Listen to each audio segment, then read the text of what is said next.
Salut, c'est Jonathan. J'espère que tu vas bien. Je crois qu'on a tous été marqués par quelqu'un. On a tous été marqués par une personne et tant mieux. Dieu se sert des uns et il se sert aussi des autres. Alors que ce soit dans le cadre des ministères, ou que ce soit dans le cadre du service, ou même dans le cadre du témoignage, Dieu a décidé de se servir des uns et des autres et d'utiliser pour sa gloire des êtres humains. Il leur fait confiance et il a décidé de miser sur eux, sur toi comme sur moi. Et ça, c'est vraiment un privilège. La Bible dit dans Marc chapitre 14 verset 8, cette femme a fait ce qu'elle a pu. Elle a mis du parfum sur mon corps et d'avance, elle l'a préparé pour la tombe. Et je vous le dis, c'est la vérité. Partout où on annoncera la bonne nouvelle dans le monde entier, on racontera ce que cette femme vient de faire et on se souviendra d'elle.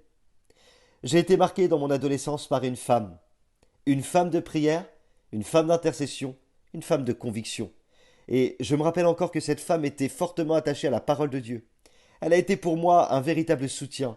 Elle a été une mère spirituelle dans la foi, m'encourageant toujours à entrer davantage dans la sainteté, dans l'intégrité et dans l'obéissance.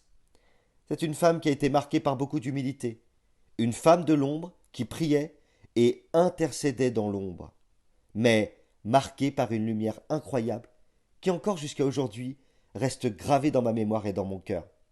Elle s'appelle Olga, et elle me disait toujours Jonathan, le plus important, c'est la sainteté, c'est l'intégrité. La sainteté et l'intégrité. Et évidemment, elle avait raison. Une femme dans le secret a laissé dans mon cœur une semence qui, jusqu'à aujourd'hui encore, ne cesse de grandir. Alors c'est vrai qu'il y a plein de ministères dits influents. Il y a évidemment les ministères d'autorité, les ministères de la parole, mais il y a aussi à côté de cela des services pour Dieu, qui sont des services de cœur. Je parle de diacres, de diaconesses, je parle d'hommes et de femmes de prière, je parle de jeunes qui s'investissent pour le royaume. Ma sœur, ce message est pour toi ce matin. Tu es une femme, et non, tu n'es pas rien.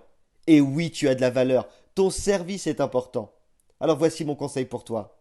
T'as l'impression d'être oubliée, d'être mise de côté ou de ne pas être appréciée à ta juste valeur parce que tu es une femme.